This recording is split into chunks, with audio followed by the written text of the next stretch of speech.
morning, viewers. Thank you very much. Welcome to Punchline Africa Television, broadcasting from the Political Command Center in the headquarters this morning. I'm Dr. David Matsanga, and across the bridge in Meru and other places, we shall be joined by our correspondents. This is Good Morning Africa, Monday, 28th June, the year of our Lord, 2022. This is Punchline Africa Television. This is the television across sub-Saharan nations. We broadcast, we engage, we dissect, we criticize, we are critics. We are risk assessment officers. We have very many coordinators across the continent, the country of Kenya, the region of East Africa, the continent, and the world. We pick many stories. In Kenya, we have the legacy trend. And this week, sometime towards Thursday in the morning, we shall begin showing the showcases live from the scenes across the country of the Republic of Kenya, the achievements of the legacy of His Excellency President Uhuru Muigai Kenyatta. We shall be beaming live from the sites across in Kwale, in Kilifi, in Lamu, in Mombasa, in Taveta, in Voi, in Makueni, Machakos, Bungoma, Busia, Kisumu, Migori, Turkana. We shall be looking live from our coordinators across the 47 counties. We want to know what has been achieved and what is left to be achieved. This is Punchline Africa Television. This morning, I'm standing in for Miriam Ogutu because I'm usually at the other headquarters in Mombasa, but I'm standing in for Miriam Ogutu. It's a great day today across the Republic of Kenya.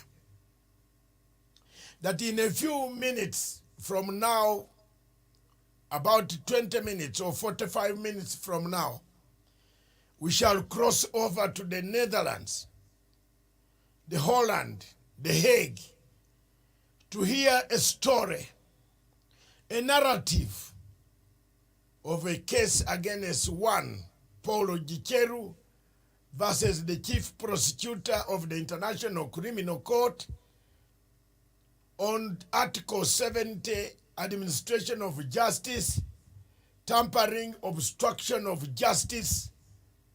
We shall be switching off, write down our programs and listen attentively. The submissions of the chief prosecutor of the International Criminal Court in the case against Gicheru.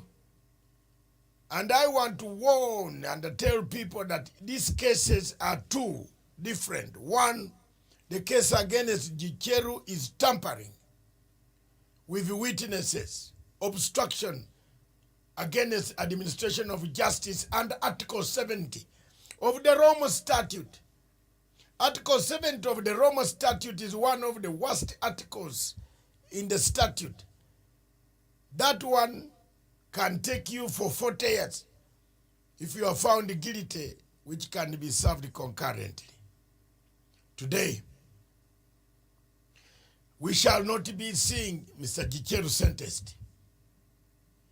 Today, we shall see the chief prosecutor lay his case, close it, and ask the court to look at the eyes of Mr. Gicheru to find out whether Mr. Gicheru committed, whether Mr. Gicheru should be allowed to go back to the public and continue to kill, bribe, contact, maim, intimidate, defile witnesses.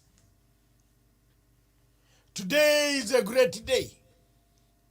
Again, we shall be looking at quite a number of things that will be shaping up in Africa. But that is the main story for Kenya. Kenyans today will have the opportunity to listen, to hear exactly how case number 1 of His Excellency Deputy President of the Republic of Kenya, Dr. Samoei Ruto, collapsed. How the case came to a halt. How a case was able all of a sudden to be vacated. I want to take this opportunity, therefore, to tell you and state categorically the difference. The difference here is the case of His Excellency President Uhuru Kenyatta came to a halt because there was no evidence. The case of His Excellency President, Deputy President, Dr. William Samoei Ruto was vacated. In legal language, vacated and wait, because witnesses were murdered, bribed, killed, intimidated, bribed, corruptly. Some have never been seen again. That is the difference. But today's case does not affect the outcome, will not immediately trigger the case of Arap Sang and William Ruto. It will be upon the chief prosecutor after that, and it will depend on how many people have been mentioned according when they find Mr. Gicheru guilty. Mr. Gicheru also could go into a plea bargain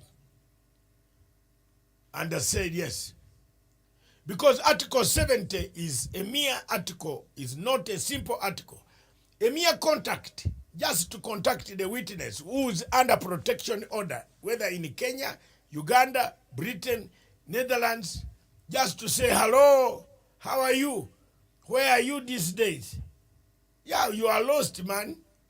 That is enough for you to have tampered with the witness. That's why countries like Kenya have got what we call Witness Protection Unit, which gives protection to witnesses. Mr. Gicheru will be hearing this case from a location that we don't know, but via the video link, and we shall bring it live to you as soon as it happens. This morning, therefore, my cardinal role is to come and introduce the newspaper headlines, those for Kenya and Africa, and we go. And I would like to welcome Douglas Kirimi from Meru. Good morning, Douglas. Good morning, Dr. David Matanga, and to our friends across the world, to our crew at our headquarters, and also to my friend Jevan Karanja from Laikipia. And thank you for having me on the show, Dr. David. Thank you very much, Douglas.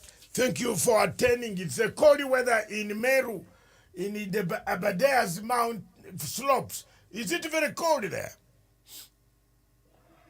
Yes, Dr.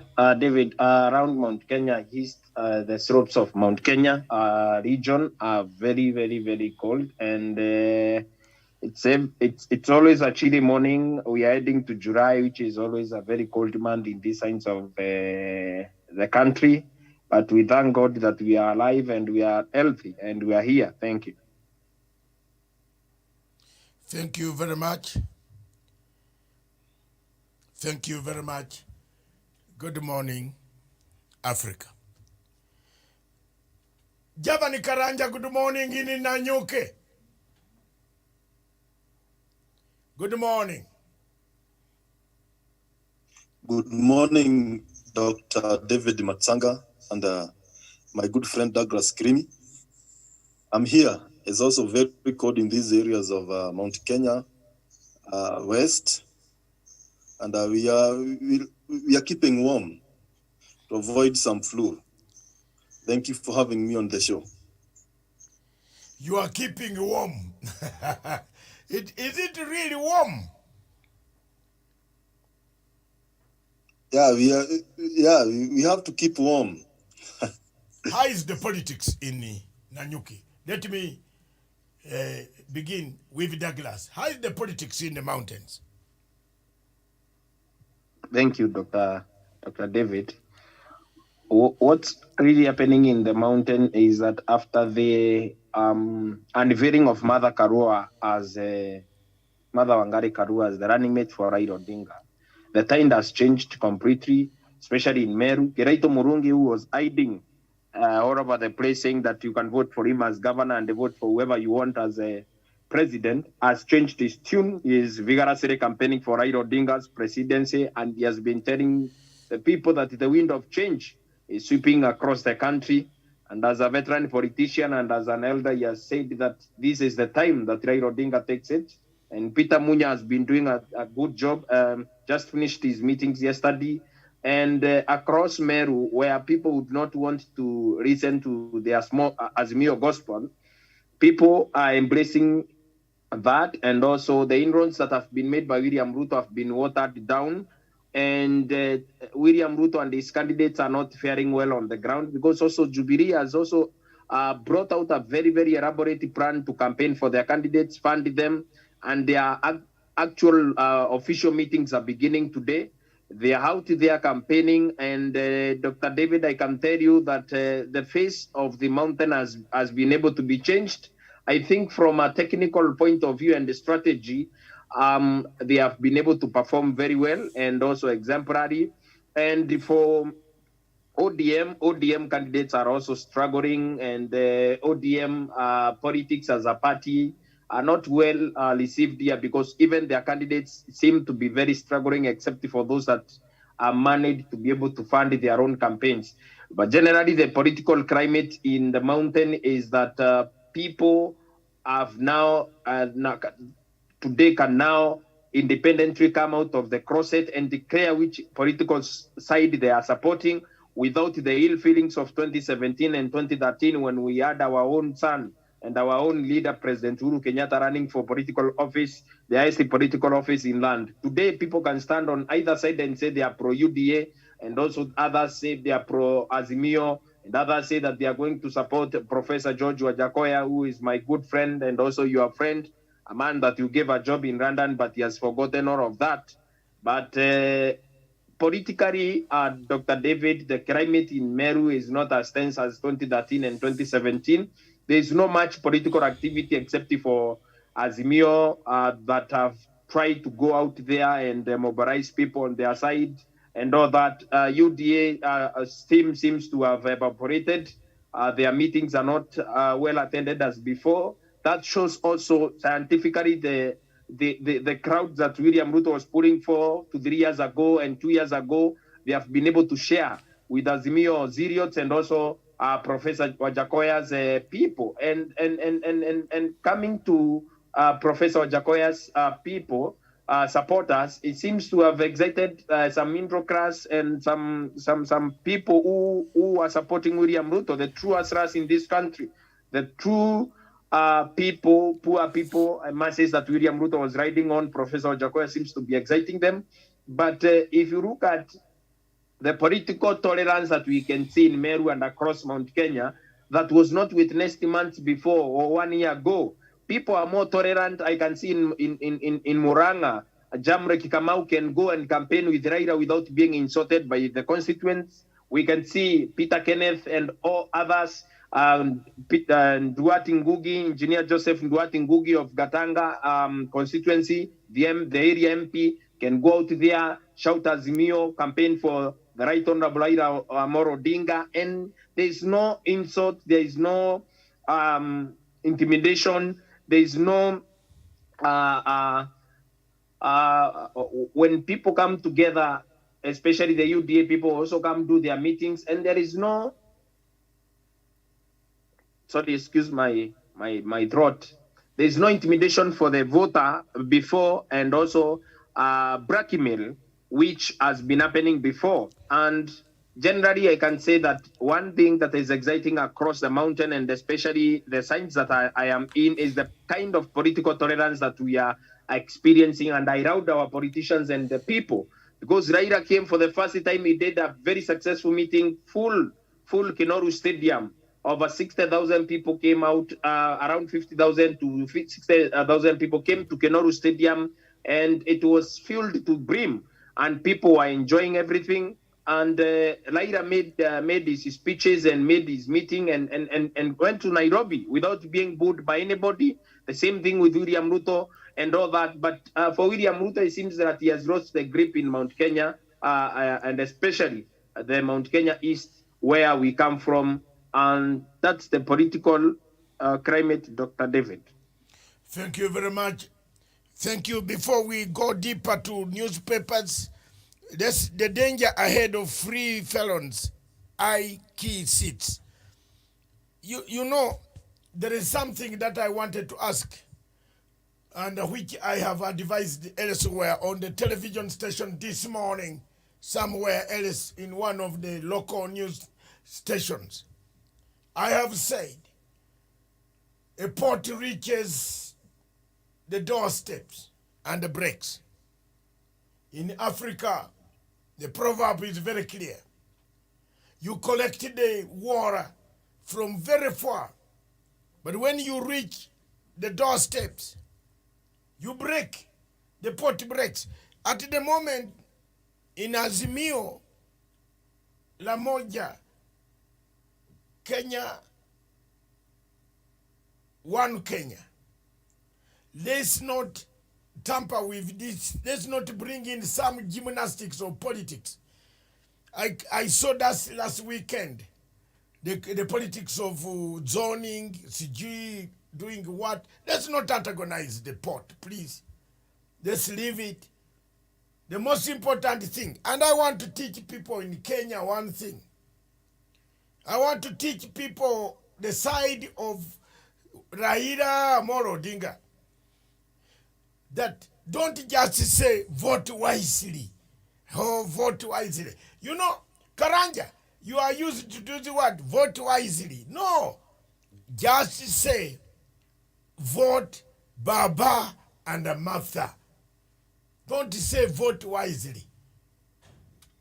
When you are talking to the people campaigning, vote wisely.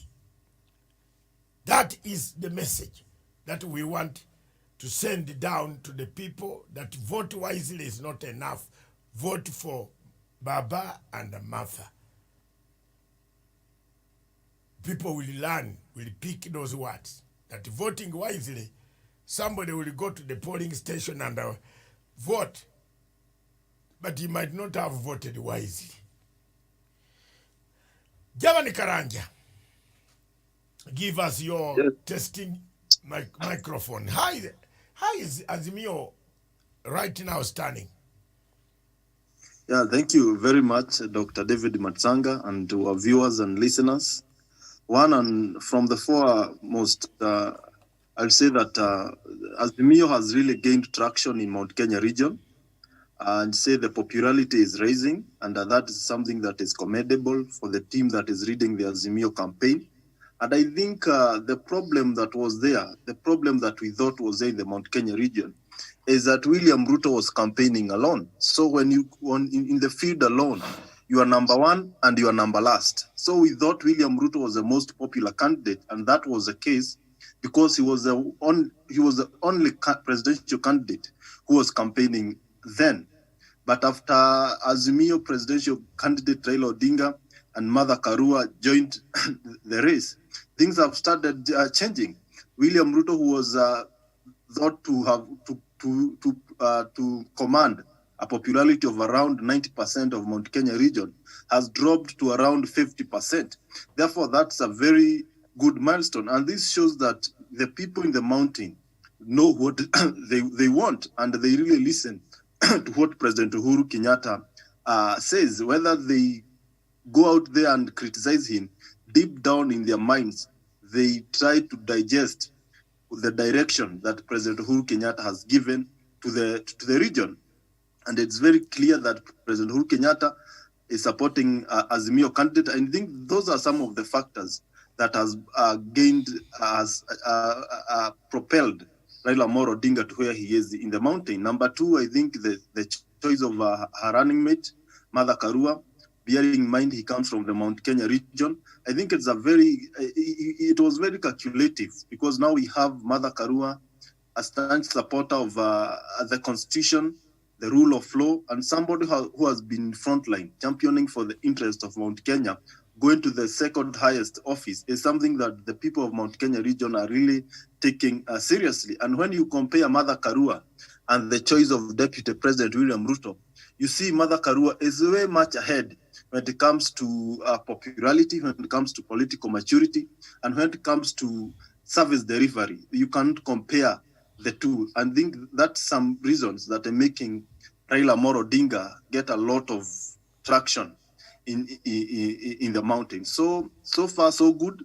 And I think by the end of the campaigns, 3 days to the general election, Raila Odinga will be commanding maybe a half-half support with William Ruto. When you say half-half, what do you really mean?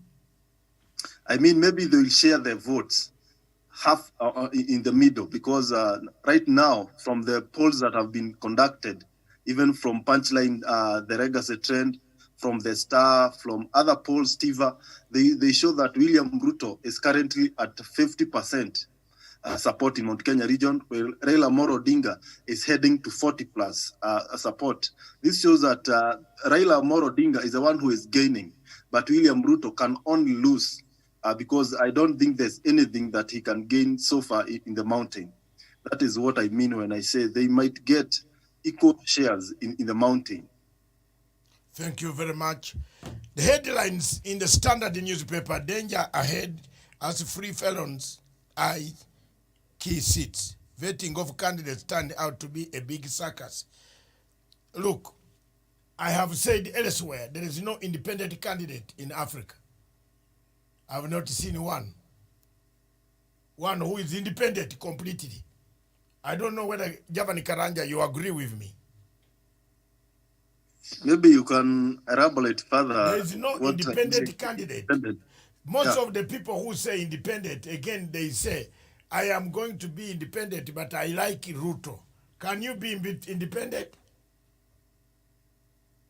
That shows you're not independent. Yes. In the most likely case you get to parliament, you might end up supporting your preferred presidential candidate. Independent candidates in civilized democracies or bigger democracies means something that independent,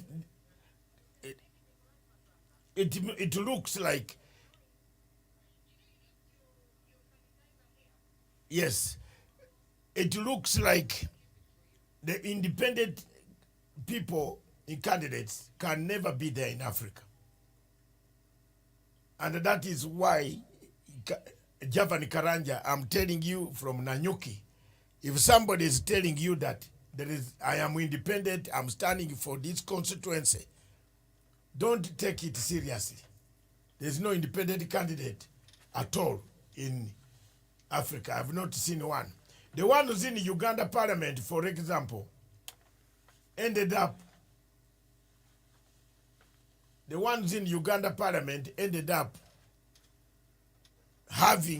being members of the ruling party. That if Museveni had allowed the independent to be on their own, they would join with opposition and have a number to 120 plus another one, something like 140 opposition leaders. That could be a challenge for the parliament of Uganda. Therefore, they were persuaded. Then they called themselves independent, but leaning towards NRM. So for me, I have not seen any independent candidate in Africa in my, whenever I go for this observation of elections, I've never seen one. Thank you. But yeah, thank you, Doctor. And there's the issue of zoning. And as I was explaining the political atmosphere in Mount Kenya region, maybe I forgot to mention, this is something that if the Azimio team will not look to it keenly, it might cost them some seats. Because when you look around, like, for example, in Nyeri County, we have two strong senatorial candidates. We have Priscilla Nyokabi and we have Kabado Wakambado. These two people are commanding a very huge following and they are challenged to a UDA candidate. But if both of them goes to the ballot, that means the UDA candidate will have a slight win. And that is not what we want for Baba and Mother Karua. We want to make sure that in Mount Kenya region, we get a good number of members of parliament, good numbers of senators, so that we can have a parliament that the people of Mount Kenya region will see they champion their interest. But that will not happen if we only have Mother Karua at the top seat, but there she lacks the parliamentarian command. I think the Azimio team should look at that matter urgently, because if they go... But Karanja, hold the fire there. And I'm going to bring in Douglas, but hold the fire. Let me explain to you. What is our aim now? Our aim is to have the presidency. That is it. If I were the one advising Raila Odinga on this and the President Uhuru Kenyatta, our aim is the presidency. You can go and have, the MPs can be swayed. When they reach the parliament, they see who is the president. That's why Kenya does not stagger its elections. Because if you staggered your elections and you announce that President Raila Amolo Odinga is the president, the voters will not vote anybody else. So for me, at the moment, politically, as a political scientist, I want to talk from the point of a political scientist, the subject that I know. At the moment, the Kenya's tactical strategy, a tactic that we need. We have a tactical movement. We need to have the presidency. We must win the presidency at all costs.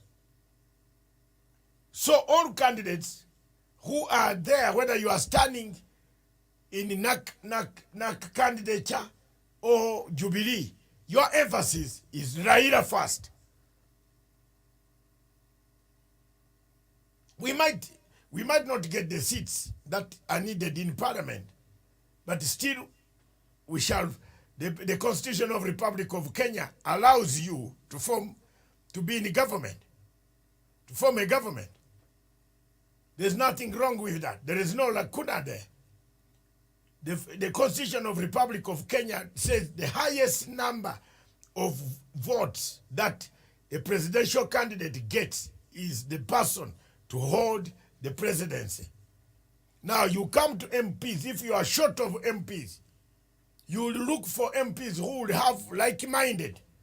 There are so many people who will come, those independents that you are talking about, Karanja. So for me, if I were His Excellency, the Right Honorable Prime Minister, and he's watching, his people will be watching. Listen to my lips.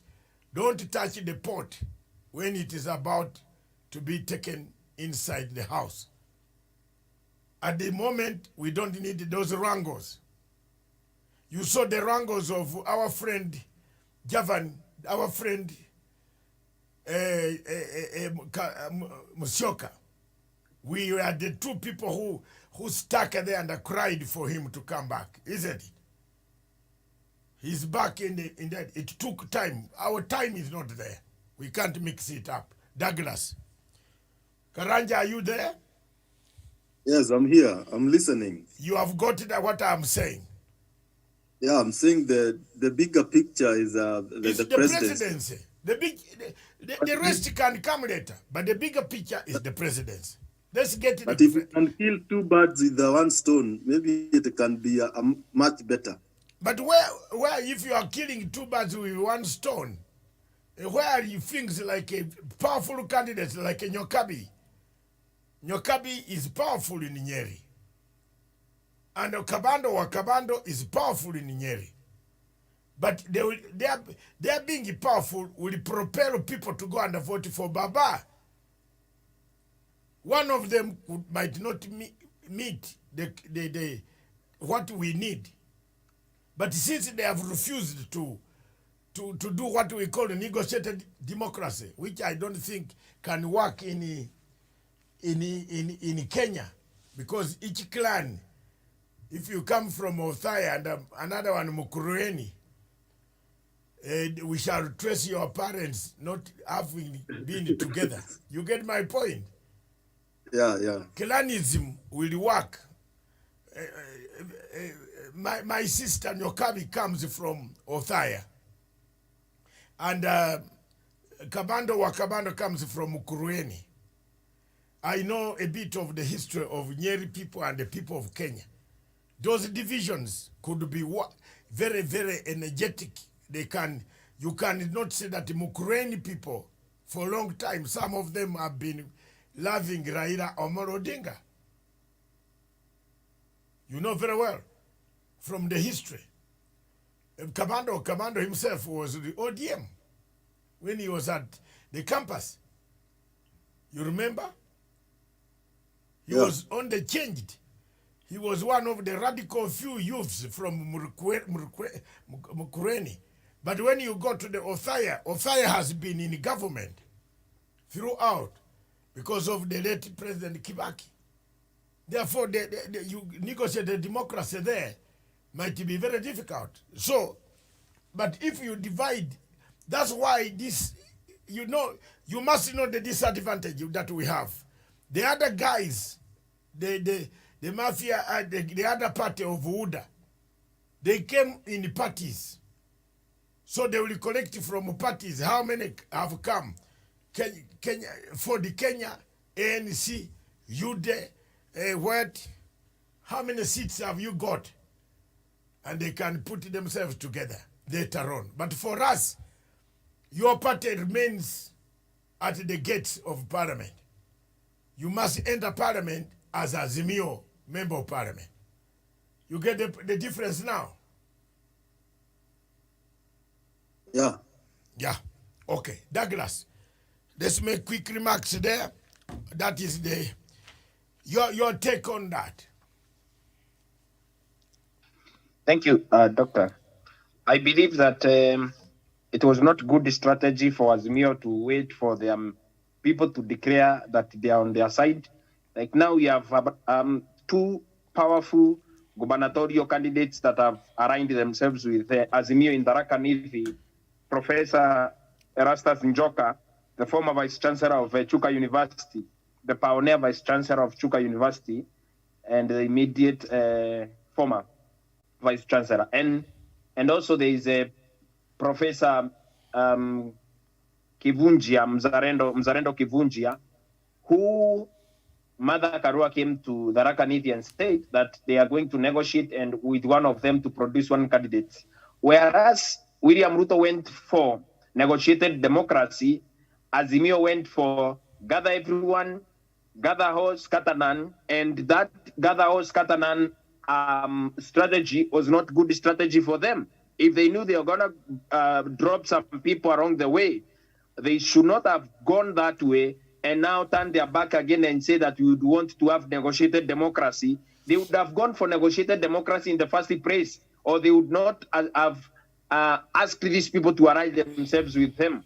But I think the fear and the phobia that the people had candidates had before, they needed as many as they can candidates to come on their side, and also declare that they are going to stand with the Right Honorable Raila Odinga to also create public perception that Raila Odinga has support. But also remember that apathy that they thought Raila Odinga is going to experience, especially in in the country is a fallacy. It's a lie. It's false. It's something that cannot happen, especially for the political enigma Raila Amolo Odinga, who has always exhibited a politician on his own reign, and a politician like no other in his own caliber. Because if you can tell Kabando to step down for Nyokabi, he cannot accept. Brilliant mind.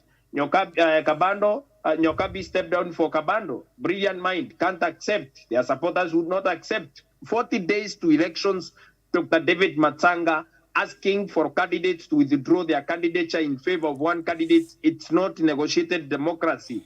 It's not good. If I may use what is in my heart, it's dictatorship, Dr. David Matsanga. How are they going to recover that from their supporters? How are they going to recover that? The resources and time that they have used, some of them quit their jobs to run on Azimio tickets and all that, and support the Right Honorable Raila Odinga. Like Jevan said, and yourself, the focus should be the presidency. If an independent candidate wins in Nyeri County senatorial position, they are going to Nairobi and they are going to ally themselves with Raila Odinga. If a man in Meru wins today, Kawira Mwangaza wins the Meru gubernatorial seat in Meru today, he's going to ally ourselves with the government of the day.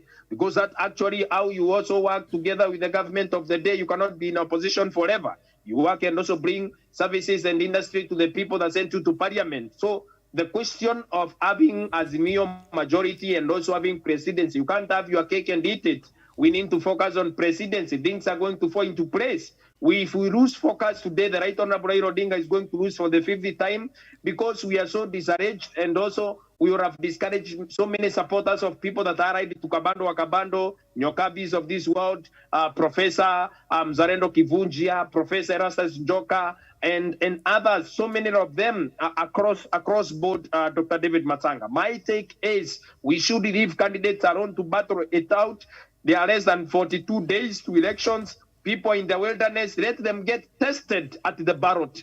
If they are going to be tested like Jesus Christ in the next 40 days at the ballot, whoever emerges as a winner, we work with the winner. Then the other one can also wait for another season, or they can be accommodated in government in county governments and national governments are huge structures, Dr. David Matsanga. There are huge systems that can be able to accommodate the aspirations of Nyokobis of this world, Kabandos of this world, Professor Njokas of this world, Professor Muzarendos of this world, and Dr. David Matsanga. We need to also look at the people that we are also asking to step down. You cannot ask Professor Muzarendo Kivunja to step down in Daraka constituency. He owns his way there. And also Kabando in Nyeri and Nyakabi and Professor Rasas Joka. Who are you going to ask out of the 4 people I've given an example on? You cannot ask those people to step down for any of them, Dr. David Matsanga. It is untenable at this point. The next 40 days, we should focus on the presidency of the Right Honorable Raila Odinga. 1 month and 12 days left for us to deliver the presidency of the Right Honorable Raila Odinga, or we lose altogether, Dr. David. Thank you. Thank you very much, viewers. Those are sentiments of the people on the ground themselves. Douglas is in Meru. Javan Karanja is across in Nanyuki, in the mountain. There's 50-50%, as Javan can say, and Douglas says negotiated democracy at the moment, it won't work. It might not work. It will disrupt quite a lot of things. We always break the pot. I've already given you the proverb, the African proverb. We always break the pot. Quickly, let me go through. That is the Ruto Raila to mount parallel voting counts. Gentlemen, briefly, Karanja, is it a good idea for journalists and everybody to tally these votes and announce? I think with our democracy and where we have reached, it's not a good idea at the moment, because we might have rogue, half-baked journalists who will give us false and deceiving results, and this will create a very bad perception, because I'm looking at a scenario whereby the likes of Dennis Itumbe, who are known to confuse their followers with fake and misguiding information, having their own tally center, then depending on which political affiliation they support, they might end up giving their candidates a very higher stakes in the counting of the votes, and that will create a very perception that a certain candidate is winning.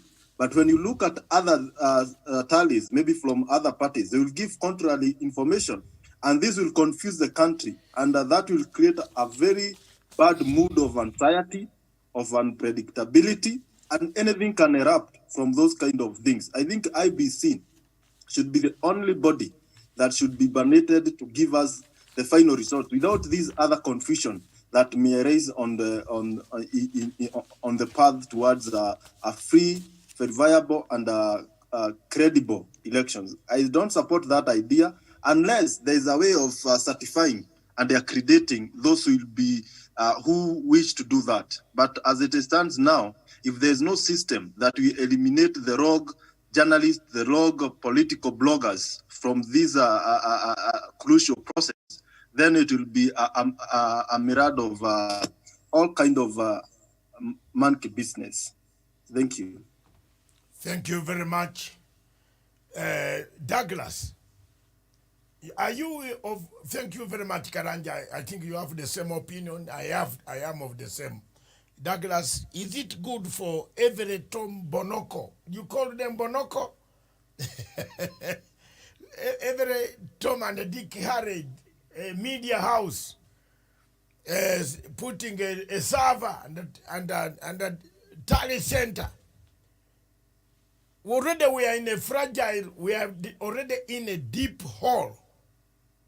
And the Kenyans shouldn't be told we are in a deep hole as far as management preparation of an election, as by curricular report, and any schooler who has observed the elections, monitored the elections across the continent of Africa, everywhere in the globe, will tell you we are in chaos. We have a problem here.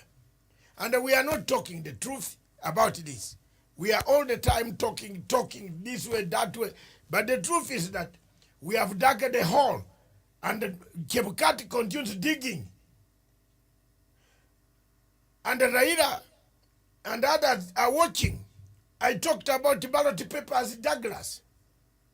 I've been talking about the ballot papers for almost 2 years. They are waking up today to say, we want to know who is printing the ballot papers. Yet these ballot papers were brought by businessmen who went and searched for a printer in Greece. Google the country Greece and see how many people in Greece today who have food on their plate. If you take $1 million in Greece, they will print you the same amount of paper that Kenya is printing from such a country. How did we go to this level? Who signed for this agreement for people, for ballot papers to be printed from Greece? This is a problem we have. And if we are not careful, we are going to cause quite a lot of difficulties. We are going to cause, these are questions. Douglas, what is your comment? Thank you, Dr. David. I think from my perspective and from the way I see things, political parties and candidates in this election should man their own offices and be able to have results. They can collate results from different polling stations across the country or constituencies or counties without necessarily setting up a parallel tallying center. If we truly believe in free, credible, and transparent elections, we can trust that the results that we have in our possession are the same results that are going to be released from the National Tallying Center. If you wake up and threaten that you're going to set up your own tallying center, what is it that your tallying center is going to give out that is not given at polling station level? Remember, Dr. David, elections in this country or at this era are no longer stolen at the tallying center.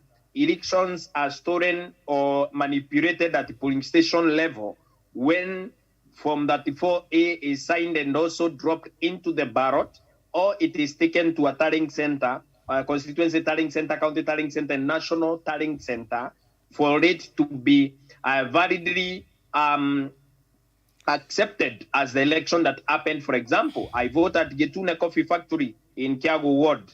Now, the Form 34A that comes from Kiago Getune Coffee Factory is one form that is going to be certified as a copy of the true results that Raila Odinga got into my from my village, or William Ruto, Professor George Wajakoya, and others. Then, when these people, all these candidates can be able to correlate whatever they have from each polling stations, then they can be able to see from the National Tallying Center. What is that is going to happen at the National Tallying Center that they want to cause a lot of confusion from? I believe that people should have their own public and public opinion polls, posters, and the research companies that are working for them to be able to correlate that. I believe that volunteers should be able to do that, their agents. That's why a political party or a candidate has to hire agents to be able to certify the results of their candidates from particular areas or from every place in the electoral area or region. Now, the issue of having tallying centers is something that I do not agree with completely. We need to go home and be able to get the results from the National Tallying Center. For example, if I'm reading in all polling stations in this country, Dr. David, there is no miracle that is going to be performed, but those forms are going to be nullified at the tallying center, and a computer somewhere is going to be pressed at 54% or 64% and grant me a wish for presidency that I have not won. If you have not won from a polling station level, Dr. David, it is very impossible for you to be declared as a winner in a national election when you have completely lost the same. So I believe, and this is my vote, that tallying centers are non-issues, and those are tactics those are delay tactics for us to be dragged into a conversation that is not productive, and it's not good and healthy, and it's not conscious for us to continue having that conversation on tallying centers when the people of Kenya in the next 40 days are going to be tried by political parties, to be twisted by candidates and all that, when we can be able to go out there, vote for our candidates or our choices, and also wait for those choices to reflect on the ballot. If my candidate, for example, wins the election, we celebrate. If he doesn't, then we can fight another day. Elections are not a matter of life and death, Dr. David Matanga. We have a country to protect, we have life and property to protect, and we have heritage and honor in the Committee of Nations for us to be able to protect and also uphold as a regional hub for business, peace, and tranquility. Thank you. Thank you very much. Ladies and gentlemen, I don't know whether we are ready for the Hague. Across, we want to move on to Netherlands. Any signs of Netherlands? Not yet. Is ready.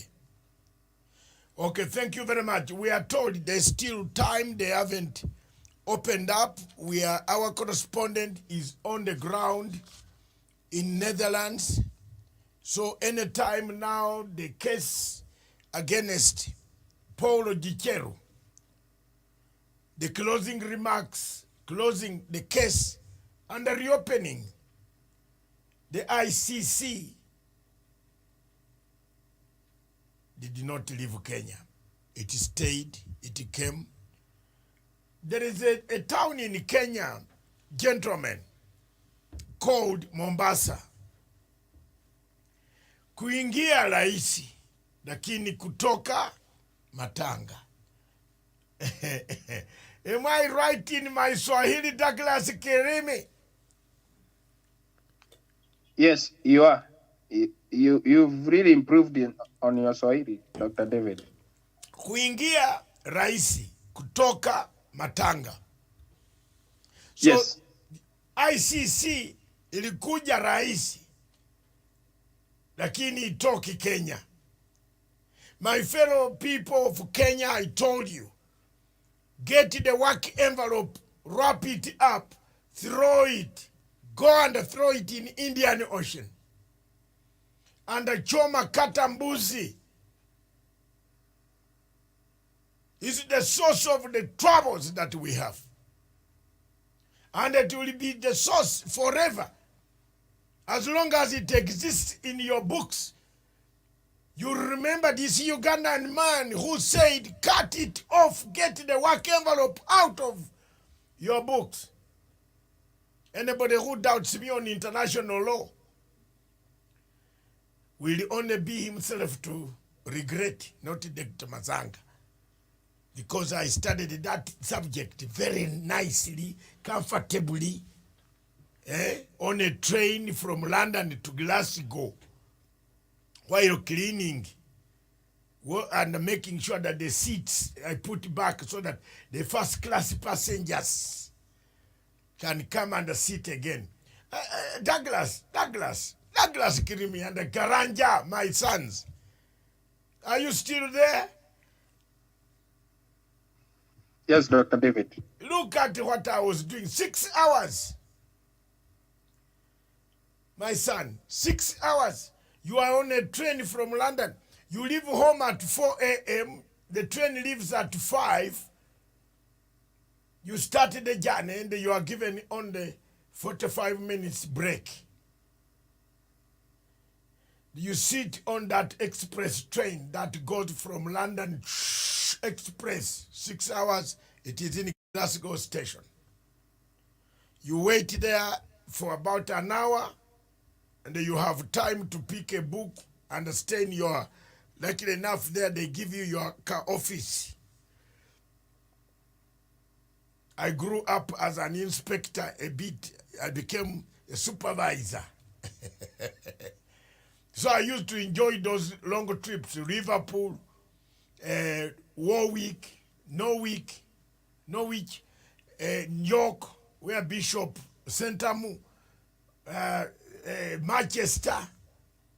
Those longer trips, you carry your books, and from there you jump out of Victoria Station and go to the campus across in Aldgate East, this side near London Bridge. You go to study with your Chikoya. Douglas was saying Ochikoya has forgotten. Ochikoya cannot forget.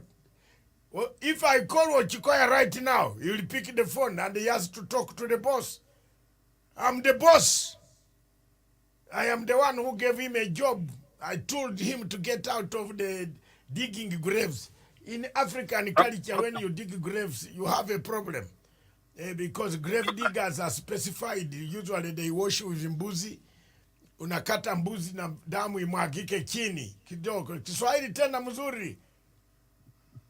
Doctor. Yes. I was saying Professor did not listen to you because Thank you. You also know he did not listen to you on his presidential Thank ambitions. you very much. Douglas, I'm told we are crossing over to the International Criminal Court in Netherlands to hear the submissions, the closing remarks of the Chief Prosecutor of the International Criminal Court, Deputy Chief Prosecutor, my comrade, friend, dear brother, Stuart. He's making submissions in a case of Gicheru, Paulo Gicheru, under Article 70, Administration of Justice in the Roma Statute context. Paulo Gicheru is accused of having tampered with witnesses, kidnapped witnesses, intimidated witnesses, contacted witnesses, bribed witnesses. Let's hear the submission, and we shall come in one by one to inform you. Thank you very much, ladies and gentlemen. Across the bridge, there is no sorrow. And Victoria Amanlanier. Thank you very much, Mr. Canavas. And for the records, I note that the accused, Mr. Gicheru, is joining us via video link. A very good morning to you, Mr. Gicheru. Good morning, Madam President. Thank you very much. We are now hearing the closing statements of the parties in these proceedings. As stated in decision number 329, each party has been allotted 1 hour And we'll start by hearing the statement of the prosecution. In between, after the prosecution would have done his statement, Mr. Canavas will observe a 5-minute break and come back. But I'll ask all parties to stay in court, so it will be a short one. Mr. Prosecutor, the floor is yours, please. I'm grateful, Your Honor. Your Honor, the prosecution's closing brief sets out in detail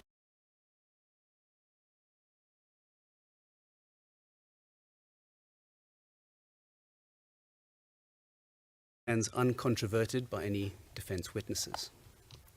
As instructed by the Chamber, the prosecution will not repeat the submissions in its closing brief, but rather focus on responding to the defense's arguments and case theory to the extent that the latter can be discerned from the defense brief.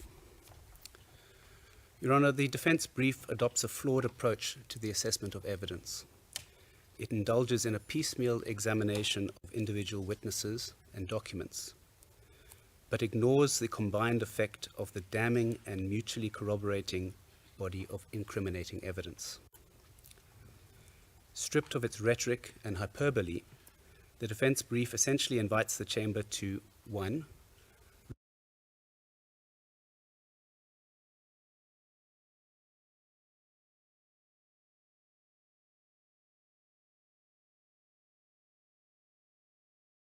corroborating evidence, and 3, to buy into speculative conspiracy theories unsupported by any acceptable evidence. Finally, the defense brief deflects from the real issues by raising imaginary or irrelevant criticisms of the prosecution's investigation and witness preparation sessions. However, none of this detracts from the compelling evidence that is before the Chamber. In sum, the defense criticisms may be grouped under several well-worn defense tropes. 1, the prosecution witnesses are liars. 2, my client was framed. 3, it's all a conspiracy.